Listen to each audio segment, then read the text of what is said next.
اگلا مضمون ہے جنون لطیفہ۔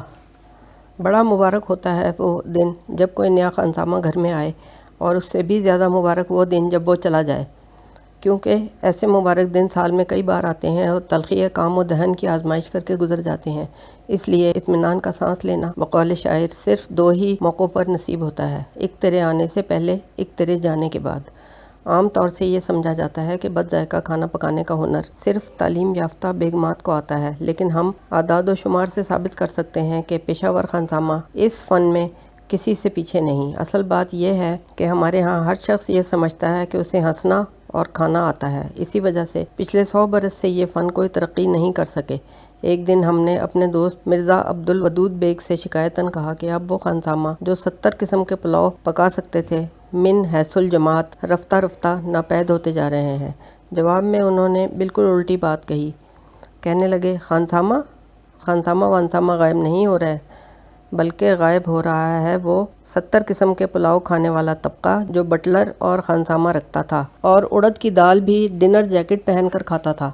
اب اس وزادار طبقے کے افراد باورچی نوکر رکھنے کی بجائے نکاح ثانی کر لیتے ہیں، اس لیے کہ گیا گزرا باورچی بھی روٹی کپڑا اور تنخواہ مانگتا ہے، جبکہ منکوحہ فقط روٹی کپڑے پر ہی راضی ہو جاتی ہے، بلکہ اکثر و بیشتر کھانے اور پکانے کے برتن بھی ساتھ لاتی ہے۔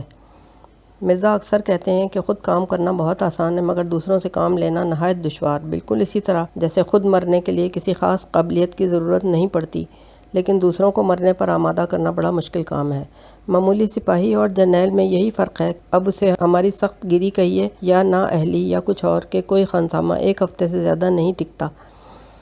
ایسا بھی ہوا ہے کہ ہنڈیا اگر شبراتی نے چڑھائی تو بگھار رمضانی نے دیا اور دال بلاقی خان نے بانٹی۔ ممکن ہے مذکور الصدر حضرات اپنی صفائی میں یہ کہیں کہ ہم وفادار نہیں تو بھی تو دلدار نہیں، لہٰذا ہم تفصیلات سے احتراز کریں گے، حالانکہ دل ضرور چاہتا ہے کہ ذرا تفصیل کے ساتھ من جملہ دیگر مشکلات کے اس سراسیمگی کو بیان کریں جو اس وقت محسوس ہوتی ہے جب ہم سے ازروع حساب یہ دریافت کرنے کو کہا جائے کہ اگر ایک نوکر کی 31 دن کی تنخواہ 30 روپے اور کھانا ہے تو 9 گھنٹے کی تنخواہ بغیر کھانے کے کیا ہوگی۔ ایسے نازک مواقع پر ہم نے سوال کو آسان کرنے کی نیت سے اکثر یہ معقول تجویز پیش کی کہ اس کو پہلے کھانا کھلا دیا جائے، لیکن اول تو وہ اس پر کسی طرح رضامند نہیں ہوتا، دوم کھانا تیار ہونے میں ابھی پورا 1.25 گھنٹہ باقی ہے، اور اس سے آپ کو بھی اصولاً اتفاق ہوگا کہ 9 گھنٹے کی اجرت کا حساب 10.25 گھنٹے کے مقابلے میں پھر بھی آسان ہے۔ ہم داد کے خواہاں ہیں، نا انصاف کے طالب، کچھ تو اس اندیشے سے کہ کہیں ایسا نہ ہو کہ جن سے خستگی کی داد پانے کی توقع ہے وہ ہم سے بھی زیادہ خستہ تیغ ستم نکلیں، اور کچھ اس ڈر سے کہ ہم الزام ان کو دیتے تھے قصور اپنا نکل آیا۔ مقصد سردست ان خانساماؤں کا تعارف کرانا ہے جن کی دامِ درمِ خدمت کرنے کا شرف ہمیں حاصل ہو چکا ہے۔ اگر ہمارے لہجے میں کہیں تلخی جھلک آئے تو اسے تلخی کام و دہن پر محمول کرتے ہوئے خانساماؤں کو معاف فرمائیں۔ خانسامہ سے عہد وفا استوار کرنے اور اسے ہمیشہ کے لیے اپنا غلام بنانے کا ڈھنگ کوئی مرزا عبدالودود بیگ سے سیکھے۔ یوں تو ان کی صورت ہی ایسی ہے کہ ہر کس و ناکس کا بے اختیار نصیحت کرنے کو دل چاہتا ہے، لیکن ایک دن ہم نے دیکھا کہ ان کا دیرینہ باورچی بھی ان سے ابے تبے کر کے باتیں کر رہا ہے۔ ہماری حیرت کی انتہا نہ رہی، کیونکہ شرفا میں یہ انداز گفتگو محض مخلص دوستوں کے ساتھ روا ہے، جہلاء سے ہمیشہ سنجیدہ گفتگو کی جاتی ہے۔ ہم نے مرزا کی توجہ اس امر کی طرف دلائی تو انہوں نے جواب دیا کہ میں نے جان بوجھ کر اس کو اتنا منہ زور اور بدتمیز کر دیا ہے کہ اب میرے گھر کے سوا اس کی کہیں اور گزر نہیں ہو سکتی۔ کچھ دن ہوئے ایک مڈل فیل خانسامہ ملازمت کی تلاش میں آ نکلا اور آتے ہی ہمارا نام اور پیشہ پوچھا، پھر سابق خانساماؤں کے پتے دریافت کیے، نیز یہ کہ آخری خانسامہ نے ملازمت کیوں چھوڑی۔ باتوں باتوں میں انہوں نے یہ اندیہ بھی لینے کی کوشش کی کہ ہم ہفتے میں کئی دفعہ باہر مدعو ہوتے ہیں اور باورچی خانے میں چینی کے برتنوں کے ٹوٹنے کی آواز سے ہمارے اعصاب اور اخلاق پر کیا اثر مرتب ہوتا ہے۔ ایک شرط انہوں نے یہ بھی لگائی کہ اگر آپ گرمیوں کی چھٹیوں میں پہاڑ پر جائیں گے تو پہلے عوضی مالک پیش کرنا پڑے گا۔ کافی رد و قد کے بعد ہمیں یوں محسوس ہونے لگا جیسے وہ ہم میں وہی خوبیاں تلاش کر رہے ہیں جو ہم ان میں ڈھونڈ رہے تھے۔ یہ آنکھ مچولی ختم ہوئی اور کام کے اوقات کا سوال آیا تو ہم نے کہا کہ اصولاً ہمیں محنتی آدمی پسند ہے، خود بیگم صاحبہ صبح 5 بجے سے رات کے 10 بجے تک گھر کے کام کاج میں جٹی رہتی ہیں۔ کہنے لگے، صاحب ان کی بات چھوڑیے، وہ گھر کی مالک ہے، میں تو نوکر ہوں۔ ساتھ ہی ساتھ انہوں نے یہ وضاحت بھی کر دی کہ برتن نہیں مانجوں گا، جھاڑو نہیں دوں گا، ایش ٹرے صاف نہیں کروں گا، میز نہیں لگاؤں گا، دعوتوں میں ہاتھ نہیں دھلاؤں گا۔ ہم نے گھبرا کر پوچھا، پھر کیا کرو گے؟ یہ تو آپ بتائیے، کام آپ کو لینا ہے، میں تو تابع دار ہوں۔ جب سب باتیں حسب منشا اور ضرورت ہماری، منشا ان کی، طے ہو گئیں تو ہم نے ڈرتے ڈرتے کہا کہ بھائی سودا سلف لانے کے لیے فی الحال کوئی علیحدہ نوکر نہیں ہے، اس لیے کچھ دن تمہیں سودا بھی لانا پڑے گا، تنخواہ طے کر لو۔ فرمایا، جناب تنخواہ کی فکر نہ کیجیے، پڑھا لکھا آدمی ہوں، کم تنخواہ میں بھی خوش رہوں گا۔ پھر بھی کہنے لگے 75 روپے ماہوار ہوگی، لیکن اگر سودا بھی مجھے کو لانا پڑا تو 40 روپے ہوگی۔ ان کے بعد ایک ڈھنگ کا خنسامہ آیا، مگر بے حد دماغ دار معلوم ہوتا تھا۔ ہم نے اس کا پانی اتارنے کی غرض سے پوچھا، مغلئی اور انگریزی کھانے آتے ہیں؟ ہر قسم کا کھانا پکا سکتا ہوں، حضور کا کس علاقے سے تعلق تھا؟ ہم نے صحیح بتا دیا۔ جھوم ہی تو گئے، کہنے لگے میں بھی 1 سال ادھر کاٹ چکا ہوں، وہاں کے باجرے کی کھچڑی کی تو دور دور دھوم ہے۔ مزید جرح کی ہم میں تاب نہ تھی، لہٰذا انہوں نے اپنے آپ کو ہمارے ہاں ملازم رکھ لیا۔ دوسرے دن پڈنگ بناتے ہوئے انہوں نے یہ انکشاف کیا کہ میں نے 12 سال انگریزوں کی جوتیاں سیدھی کی ہیں، اس لیے اکڑوں بیٹھ کر چولہا نہیں جھونکوں گا، مجبوراً کھڑے ہو کر پکانے کا چولہا بنوایا۔ ان کے بعد جو خنسامہ آیا، اس نے کہا کہ میں چپاتیاں بیٹھ کر پکاؤں گا، مگر برادے کی انگیٹھی پر۔ چنانچہ لوہے کی انگیٹھی بنوائی، تیسرے کے لیے چکنی مٹی کا چولہا بنوانا پڑا، چوتھے کے مطالبے پر مٹی کے تیل سے جلنے والا چولہا خریدا، اور 5واں خنسامہ اتنے سارے چولہے دیکھ کر ہی بھاگ گیا۔ اس ظالم کا نام یاد نہیں آ رہا، البتہ صورت اور خد و خال اب تک یاد ہیں۔ ابتدائے ملازمت سے ہم دیکھ رہے تھے کہ وہ اپنے ہاتھ کا پکا ہوا کھانا نہیں کھاتا، بلکہ پابندی سے ملباری ہوٹل میں اکڑوں بیٹھ کر 2 پیسے کی چٹپٹی دال اور 1 آنے کی تندوری روٹی کھاتا ہے۔ آخر ایک دن ہم سے نہ رہا گیا اور ہم نے ذرا سختی سے ٹوکا کہ گھر کا کھانا کیوں نہیں کھاتے؟ تنک کر بولا، صاحب ہاتھ بیچا ہے، زبان نہیں بیچی۔ اس نے نہایت مختصر مگر غیر مبہم الفاظ میں یہ واضح کر دیا کہ اگر اسے اپنے ہاتھ کا پکا کھانا کھانے پر مجبور کیا گیا تو وہ فوراً استعفیٰ دے دے گا۔ اس کے رویے سے ہمیں بھی شبہ ہونے لگا کہ وہ واقعی خراب کھانا پکاتا ہے، نیز ہم اس منطقی نتیجے پر پہنچے کہ دوزخ میں گناہگار عورتوں کو ان کے اپنے پکائے ہوئے سالن زبردستی کھلائے جائیں گے۔ اسی طرح ریڈیو والوں کو فرشتے آتشیں گرز مار مار کر بار بار انہی کے نشر کیے ہوئے پروگراموں کے ریکارڈ سنائیں گے۔ ہم کھانے کے شوقین ہیں، خوشامد کے بھوکے نہیں، گو کہ اس سے انکار نہیں کہ اپنی تعریف سن کر ہمیں بھی اپنا بنیان تنگ معلوم ہونے لگتا ہے۔ ہم نے کبھی یہ توقع نہیں کی کہ باورچی کھانا پکانے کے بجائے ہمارے گن گاتا رہے، لیکن اس کا یہ مطلب بھی نہیں کہ وہ 24 گھنٹے اپنے مرحوم اور سابق آقاؤں کا کلمہ پڑھتا رہے، جبکہ اس توصیف کا اصل مقصد ہمیں جلانا اور ان خوبیوں کی طرف توجہ دلانا ہو جو ہم میں نہیں ہے۔ اکثر اوقات بے تحاشا جی چاہتا ہے کہ کاش ہم بھی مرحوم ہوتے تاکہ ہمارا ذکر بھی اتنے ہی پیار سے ہوتا۔ بعض نہایت قابل خانساموں کو محض اس دور اندیشی کی بنا پر علیحدہ کرنا پڑا کہ آئندہ وہ کسی اور کا نمک کھا کر ہمارے حق میں پروپیگنڈا کرتے رہیں۔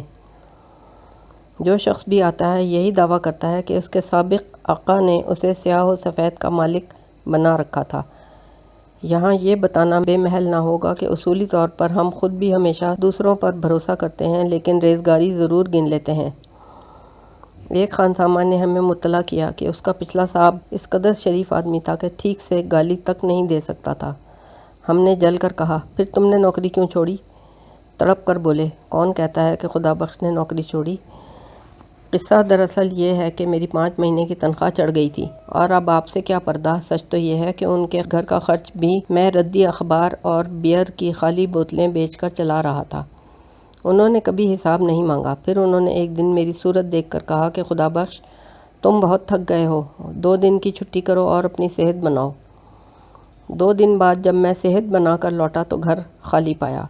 پڑوسیوں نے بتایا کہ تمہارا صاحب تو پرسوں ہی سارا سامان باندھ کر کہیں اور چلا گیا۔ یہ قصہ سنانے کے بعد اس نمک حلال نے ہم سے پیشگی تنخواہ مانگی تاکہ اپنے سابق آقا کے مکان کا کرایہ ادا کر سکے۔ گزشتہ سال ہمارے حال پر رحم کھا کر ایک کرم فرما نے ایک تجربہ کار خانسامہ بھیجا جو ہر علاقے کے کھانے پکانا جانتا تھا۔ ہم نے کہا بھائی اور تو سب ٹھیک ہے مگر تم 7 مہینے میں 10 ملازمتیں چھوڑ چکے ہو، یہ کیا بات ہے؟ کہنے لگے صاحب آج کل وفادار مالک کہاں ملتا ہے۔ اس ستم ایجاد کی بدولت بر صغیر کے ہر خطے بلکہ ہر تحصیل کے کھانے کی خوبیاں اس ہیچ مداں پمبا وہاں کے دسترخوان پر سمٹ کر آ گئیں۔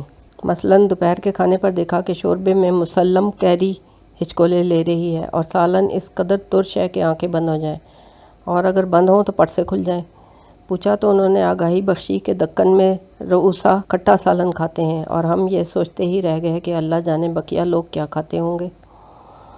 اسی دن شام کو ہم نے گھبرا کر پوچھا کہ دال میں پرانے جوتوں کی سی بو کیوں آ رہی ہے؟ جواب میں انہوں نے ایک دھواں دار تقریر کی جس کا لب لباب یہ تھا کہ مارواڑی سیٹھوں کے پھلنے پھولنے اور پھیلنے کا راز ہینگ میں مضمر ہے۔ اور دوسرے دن جب ہم نے دریافت کیا کہ بندہ خدا یہ چپاتی ہے یا دسترخوان، تو ہنس کر بولے کہ وطن مالوف میں روٹی کے حدود اربع یہی ہوتے ہیں۔ آخر کئی فاقوں کے بعد ایک دن ہم نے بنظر حوصلہ افزائی کہا آج تم نے چاولوں کا اچار بہت اچھا بنایا ہے۔ دہکتے ہوئے توے سے بیڑی سلگاتے ہوئے بولے بندہ پروری ہے، کاٹھیا واڑی پلاؤ میں قورمے کے مسالے پڑتے ہیں خوب، مگر یہ قورمے کا مزہ تو نہیں ہے، وہاں قورمے میں اچار کا مسالہ ڈالتے ہیں۔ پھر ایک دن شام کے کھانے پر مرزا نے ناک سکیڑ کر کہا میاں کیا کھیر میں کھٹملوں کا بگار دیا ہے؟ سفید دیوار پر کولے سے سودے کا حساب لکھتے ہوئے حقارت سے بولے آپ کو معلوم نہیں، شان اودھ لگی ہوئی فیرنی کھاتے تھے، مگر تم نے دیکھا کیا انجام ہوا اودھ کی سلطنت کا؟ مختصر یہ کہ 1.5 مہینے تک وہ صبح و شام ہمارے ناپختہ ذوق و ذائقے کو سنوارتا اور مشروبات و ماکولات سے وسیع المشربی کا درس دیتا رہا۔ آخر میں مرزا کو شبہ ہو چلا تھا کہ وہ غیر ملکی ایجنٹ ہے جو سالن کے ذریعے صوبائی غلط فہمیاں پھیلا رہا ہے۔ اگر آپ کو کوئی کھانا بے حد مرغوب ہے جو چھڑائے نہیں چھوٹتا تو تازہ واردان بساط مطبخ اس مشکل کو فوراً آسان کر دیں گے۔ اشیاء خوردنی اور انسانی معدے کے ساتھ بھرپور تجربے کرنے کی جو آزادی باورچیوں کو حاصل ہے وہ نت نئی کیمیاوی ایجادات کی ضامن ہے۔ مثال کے طور پر ہمیں بھنڈی بہت پسند ہے، لیکن 10 گھنٹے قبل یہ منکشف ہوا کہ اس نبات تازہ کو ایک خاص درجہ حرارت پر پانی کی مقررہ مقدار میں، جس کا علم صرف ہمارے خانسامہ کو ہے، میٹھی آنچ پر پکایا جائے تو اس مرکب سے دفتروں میں لفافے اور بد لگام افسروں کے منہ ہمیشہ کے لیے بند کیے جا سکتے ہیں۔ انہی حضرت نے گزشتہ جمعرات کو سارا گھر سر پر اٹھا رکھا تھا۔ ہم نے بچی کو بھیجا کہ اس سے کہو کہ مہمان بیٹھے ہیں، اس وقت سل کوٹنے کی ضرورت نہیں۔ اس نے کہلا بھیجا کہ ہم انہی مہمانوں کی تواضع کے لیے سل پر کبابوں کا قیمہ پیس رہے ہیں۔ تھوڑی دیر بعد ہم نے کباب منہ میں رکھا تو محسوس ہوا گویا چٹپٹا ریگ مال کھا رہے ہیں، اور ہمیں رہ کر میر صاحب پر رشک آنے لگا کہ وہ مصنوعی بتیسی لگائے بے خبر بیٹھے کھا رہے تھے اور ہماری طرح کرکرا محسوس کر کے لال پیلے نہیں ہوئے۔ صبح تک سب کو پیچش ہو گئی، صرف ہمیں نہیں ہوئی، اور ہمیں اس لیے نہیں ہوئی کہ ہم پہلے ہی اس میں مبتلا تھے۔ یہ بات نہیں کہ خدا نخواستہ ہم بیماری اور موت سے ڈرتے ہیں، ہم تو پرانی چال کے آدمی ہیں، اس لیے نئی زندگی سے زیادہ خوف کھاتے ہیں۔ موت برحق ہے اور ایک نہ ایک دن ضرور آئے گی، بات صرف اتنی ہے کہ اسے بلانے کے لیے ہم اپنی نیک کمائی میں سے 50-60 روپے ماہوار خرچ نہیں کرنا چاہتے۔ ہمیں کسی مرض ناشناس حکیم کے ہاتھوں مرنے پر بھی چندہ اعتراض نہ ہوگا، لیکن ہم کسی صورت خانسامہ کو بالاقساط روح قبض کرنے کا اختیار نہیں دینا چاہتے کہ یہ صرف حکیم ڈاکٹروں کا حق ہے۔ بیماری کا ذکر چل نکلا تو اس قوی ہیکل خانسامہ کا قصہ بھی سن لیجئے، جس کو ہم سب آغا کہا کرتے تھے۔ آغا اس لیے کہا کرتے تھے کہ وہ سچ مچ آغا تھے۔ ان کا خیال آتے ہی معدے میں مہتابیاں سی جل اٹھتی ہیں۔ ماں دم وداع ان کے کھانا پکانے اور کھلانے کا انداز وہی رہا جو ملازمت سے پہلے ہینگ بیچنے کا ہوتا تھا، یعنی ڈرا دھمکا کر اس کی خوبیاں منوا لیتے تھے۔ بالعموم صبح ناشتے کے بعد سو کر اٹھتے تھے۔ کچھ دن ہم نے صبح تڑکے جگانے کی کوشش کی، لیکن جب انہوں نے نیند کی آڑ میں ہاتھا پائی کرنے کی کوشش کی تو ہم نے بھی ان کی اصلاح کا خیال ترک کر دیا۔ اس سے قطع نظر وہ کافی تابع دار تھے۔ تابع دار سے ہماری مراد یہ ہے کہ کبھی وہ پوچھتے کہ چائے لاؤں، اور ہم تکلفاً کہتے کہ جی چاہے تو لے آؤ ورنہ نہیں، تو کبھی واقعی لے آتے اور کبھی نہیں بھی لاتے تھے۔ جس دن سے انہوں نے باورچی خانہ سنبھالا، گھر میں حکیم ڈاکٹروں کی ریل پہل ہونے لگی۔ یوں بھی ان کا پکا ہوا کھانا دیکھ کر اپنا سر پیٹنے کو جی چاہتا تھا۔ اپنا اس لیے کہ حالانکہ ہم سب ہی ان کے کھانوں سے عاجز تھے، لیکن کسی کی سمجھ میں نہیں آتا تھا کہ ان کو کیوں کر پرامن طریق سے رخصت کیا جائے۔ ان کو نوکر رکھنا ایسا ہی ثابت ہوا جیسے کوئی شیر ببر پر سوار تو ہو جائے لیکن اترنے کی ہمت نہ رکھتا ہو۔ ایک دن ہم اسی ادھیڑ بن میں لیٹے ہوئے گرم پانی کی بوتل سے پیٹ سینک رہے تھے اور دوا پی پی کر ان کو کوس رہے تھے کہ وہ سر جھکائے آئے اور خلاف معمول ہاتھ جوڑ کر بولے، خو صاحب تم روز روز بیمار ہوتا ہے، اس سے ہمارا قبیلہ میں بڑا رسوائی، خو کھانا خراب ہوتا ہے۔ بریکٹ میں لکھا ہے، صاحب تم بار بار بیمار ہوتے ہو، اس سے ہمارے قبیلے میں ہماری رسوائی ہوتی ہے اور ہمارا کھانا خراب ہوتا ہے۔ اس کے بعد انہوں نے کہا سنا معاف کرایا اور بغیر تنخواہ لیے چل دیے۔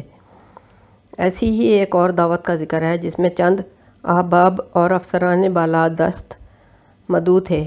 نئے خانسامہ نے جو قورمہ پکایا اس میں شوربے کا یہ عالم تھا کہ ناک پکڑ کے غوطے لگائیں تو شاید کوئی بوٹی ہاتھ آ جائے، اکا دکا کہیں نظر بھی آ جاتی تو کچھ اس طرح کہ صاف چھپتی بھی نہیں، سامنے آتی بھی نہیں۔ اور یہ بسا غنیمت تھا کیونکہ مہمان کے منہ میں پہنچنے کے بعد غالب کے الفاظ میں یہ کیفیت تھی کہ کھینچتا ہے جس قدر اتنی ہی کھنچتی جائے ہے۔ دوران ضیافت احباب نے بکمال سنجیدگی مشورہ دیا کہ ریفریجریٹر خرید لو، روز روز کی جھک جھک سے نجات مل جائے گی، بس ایک دن لذیذ کھانا پکوا لو اور ہفتے بھر ٹھاٹھ سے کھاؤ اور کھلاؤ۔ قسطوں پر ریفریجریٹر خریدنے کے بعد ہمیں واقعی بڑا فرق محسوس ہوا، اور وہ فرق یہ ہے کہ پہلے جو بدمزہ کھانا صرف ایک ہی وقت کھاتے تھے اب اسے ہفتے بھر کھانا پڑتا ہے۔ ہم نے اس عذاب مسلسل کی شکایت کی تو وہی احباب تلقین فرمانے لگے کہ جب خرچ کیا ہے صبر بھی کر، اس میں تو یہی کچھ ہوتا ہے۔ کل پھر مرزا سے اپنی گناگوں مشکلات کا ذکر کیا تو کہنے لگے، یہ الجھنیں آپ نے اپنے چٹور پن سے خواہ پیدا کر رکھی ہیں، ورنہ سادہ غذا اور اعلیٰ خیالات سے یہ مسئلہ کبھی کا خود بخود حل ہو گیا ہوتا۔ یہی آئین قدرت ہے اور یہی آزاد تہذیب کی اساس بھی۔ آپ نے مولوی اسماعیل میرٹھی کا وہ پاکیزہ شعر نہیں پڑھا؟ ملے خشک روٹی جو آزاد رہ کر تو وہ خوف ذلت کے حلوے سے بہتر۔ عرض کیا، مجھے کسی کے آزاد رہنے پر خواہ وہ شاعر ہی کیوں نہ ہو کوئی اعتراض نہیں، لیکن اس شعر پر مجھے عرصے سے یہ اعتراض ہے کہ اس میں آزادی سے زیادہ خشک روٹی کی تعریف کی گئی ہے۔ ممکن ہے عمدہ غذا اعلیٰ تہذیب کو جنم نہ دے سکے، لیکن اعلیٰ تہذیب کبھی خراب غذا برداشت نہیں کر سکتی۔ فرمایا، برداشت کی ایک ہی رہی، خراب کھانا کھا کے بدمزہ نہ ہونا یہی شرافت کی دلیل ہے۔ گزارش کی، مردانگی تو یہ ہے کہ آدمی عرصے تک عمدہ غذا کھائے اور شرافت کے جامے سے باہر نہ ہو۔ مشتعل ہو گئے بجا، لیکن یہ کہاں کی شرافت ہے کہ آدمی اٹھتے بیٹھتے کھانے کا ذکر کرتا رہے۔ برا نہ مانیے گا، آپ کے بعض مضامین کسی بگڑے ہوئے شاہی رکابدار کی خاندانی بیاض معلوم ہوتے ہیں، جبھی تو کم پڑھی لکھی عورتیں بڑے شوق سے پڑھتی ہیں۔ ہم نے ٹوکا، آپ بھول رہے ہیں کہ فرانس میں کھانا کھانے اور پکانے کا شمار فنون لطیفہ میں ہوتا ہے۔ وہ بگڑ گئے، مگر آپ نے تو اس سے جنون لطیفہ کا درجہ دے رکھا ہے۔ اگر آپ واقعی اپنی بے قصور قوم کی اصلاح کے درپے ہیں تو کوئی کام کی بات کیجیے اور ترقی کی راہیں سجھائیے۔ مزہ لینے کی خاطر چھیڑا، ایک دفعہ قوم کو اچھا پہننے اور کھانے کا چسکا لگ گیا تو ترقی کی راہیں خود بخود سوجھ جائیں گی۔ گاندھی جی کا قول ہے کہ جس دیس میں لاکھوں آدمیوں کو 2 وقت کا کھانا نصیب نہ ہوتا ہو، وہاں بھگوان کی بھی ہمت نہیں ہوتی کہ ان داتا کے سوا کسی اور روپ میں سامنے آ سکے۔ بھوکے کے لیے بھوجن ہی بھگوان کا اوتار ہے۔ اور قطع کلامی کی معافی مانگے بغیر بولے، مگر وہ تو بکری کا دودھ اور کھجور کھاتے تھے اور آپ فن غذا شناسی کو فلسفہ خدا شناسی سمجھ بیٹھے ہیں۔ خود آپ کے محبوب یونانی فلسفی جو بھرپور زندگی کے قائل تھے، دماغ سے محسوس کرتے اور دل سے سوچتے تھے، مگر آپ تو معدے سے سوچتے ہیں۔ دیکھا جائے تو آپ آج بھی وہی مشورہ دے رہے ہیں جو ملکہ میری اینٹونیٹ نے دیا تھا۔ ایک درباری نے جب اس کے گوش گزار کیا کہ روٹی نہ ملنے کے سبب ہزاروں انسان پیرس کی گلیوں میں دم توڑ رہے ہیں تو اس نے حیرت سے پوچھا کہ یہ احمق کیک کیوں نہیں کھاتے؟